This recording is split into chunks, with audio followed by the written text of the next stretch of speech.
have Libby, the deliverer of flowers. Now, I was sitting here and probably had some of the same thoughts you might have had going on watching Libby. If you notice her going back and forth and kind of running wild and running around. And there's a part of me that was feeling inside, gosh, like, come on, we need to restrain her. We need to hold her back, not let her do anything. And I'm kind of going I'm thinking to Crystal, and I'm looking her in the eye, you know, come on, read my eyes. You know, you do that, partner. Read my eyes. Can you hold on to our child and trying to do church here? You understand that? And then what started to rise up inside of me is some of the anger. And I started wanting to direct it towards Crystal or towards, you know, what's going on here. And then I realized it's much deeper than that. How many times in our life when we were little kids were we restrained? Not allowed to just run free, to just be free. And so many times when I was a little kid, I've told Crystal this so many times, I always had to just sit up and watch other kids play because my parents wanted me to sit still. And so see, when I see somebody like Liberty, she's not hurting anything. She's just having fun. Pretty entertaining fun. But I realized how many times in my own life I was held back from just having fun. Just running around doing what I felt like doing when I'm a baby. Now hopefully she won't be, well no, actually I hope she's doing this at 25. Because that means we will have done our job and not restricted our child's behavior. And maybe one of the greatest gifts that mothers can give or have given to us or to our children or to our grandchildren is just to allow them to be themselves. Not to restrain, not to constrict, not to restrict, not to confine into a preconceived idea of how one needs to behave and hold themselves back. How many times have we felt we needed to be this appropriate way, and in being that appropriate way, we weren't allowed to just have fun? And you know, I've spent a majority of my life trying to undo myself from that entanglement of a relationship that I had with my mother. Each of you had a different experience with your mom. Some of you have spent a lifetime trying to be more like her. And others, as I just spoke of, have spent a lifetime trying to untangle ourselves from the dysfunctional influence that perhaps our mothers may have had on us. And so wherever you are on that journey, have a diaper. Here, this is what you want to see me do, isn't it? I got that on video. That was funny. The things they don't prepare you for in the school of ministry. Or even fatherhood, that's right, that's right. So we're here on this day to really honor the feminine energy, not just to the women that have, but including the women that have given birth. How many women in here have had the blessing of giving birth? Just raise your hand. Wow. Wow, what a gift. What a gift. As I always like to joke on that time, it's usually the women that do raise it. I haven't seen too many men. Raise your hand, but what a gift that is. You know, and that's one thing that us men will never have a concept of how special that is to have something form in one's body and for it to emerge into this world. That is an incredible, incredible gift. After watching it a little over a year ago of Crystal give birth in our living room in a home birth, my God, is it special. Is it a special, special gift? My father-in-law, who's been a doctor for 42 years, has had the gift many times of witnessing a birth. And it is one of the most special, special experiences that we can have here on this earth. To see that baby come into this world. So every Mother's Day that I've been blessed with the privilege of providing a sermon on this sacred day, I've always wondered what my mom would have thought of seeing her son preach. See, my mom had to enter into a nursing home when I was 28, just a little bit before I graduated from the School of Ministry. And her influence and the way that she impacted my life is a lot of what guided me into doing this job right here. Because if it had been up to me, I'd probably been a roustabout on a drilling rig. But because of her influence, shaped and guided me into this direction.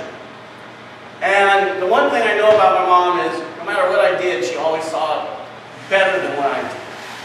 And no matter how I ever presented something to her, it was always better than that. And so we found this little highlights that example of. So I want you to watch this little video and see if your mother ever did this for you. No matter what it was, she always affirmed that it was even better than what you had actually given or done or performed or shown or demonstrated. Watch this. Yeah.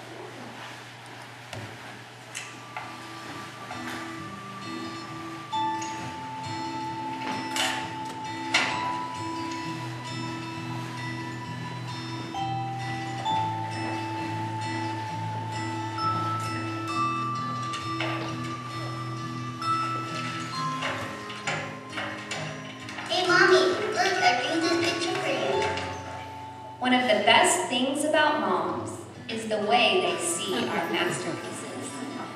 The perfect pony, the beautiful house.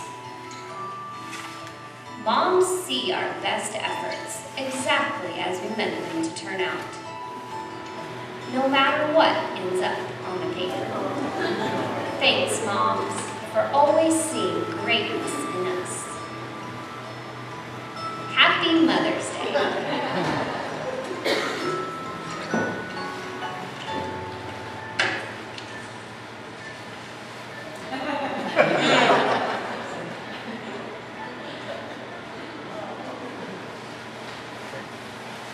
So for all the moms that have always saw the best of us, my mom set really high expectations of how she saw or wanted me to be in life. And it wasn't that she said, this is how I want you to be. It was just implied.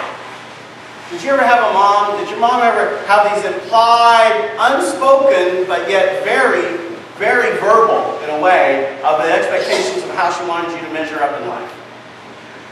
Boy, did my mom set high standards for me.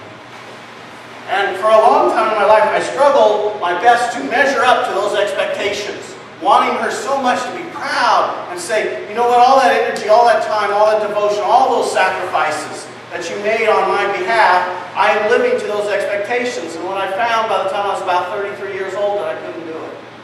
I just couldn't bear the load anymore. And so how I found to counteract those high expectations was to go the opposite. And to do things in my life that there's no way that I thought she'd ever be proud of. Did you ever do that?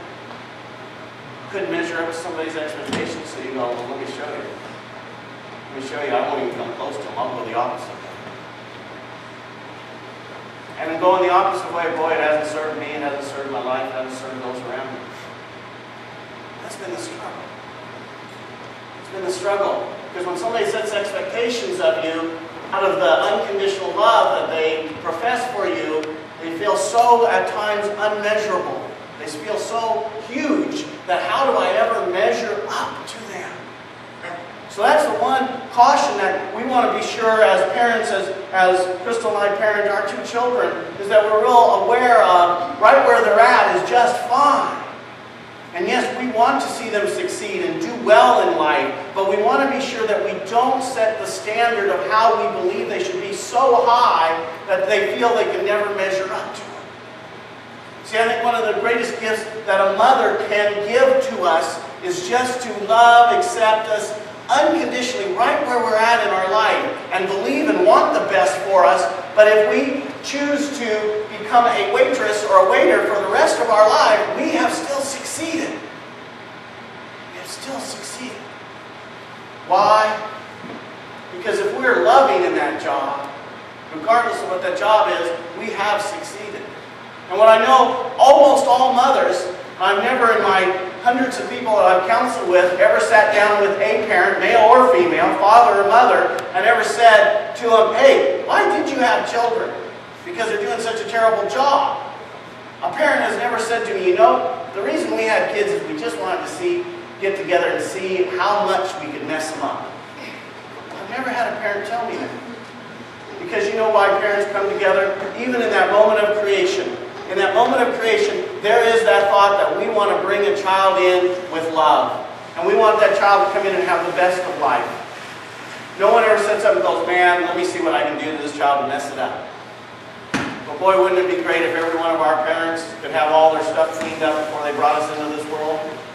Wouldn't it be great if they were spiritually whole, if they were emotionally and mentally whole, that but they didn't have to use us as their garbage cans to dump their unholiness onto us. Wouldn't that be awesome? Because how many of us have been carrying around some bucketfuls of that unholiness for a while? And then what happens when it gets full enough, you know what we start doing? We start turning it over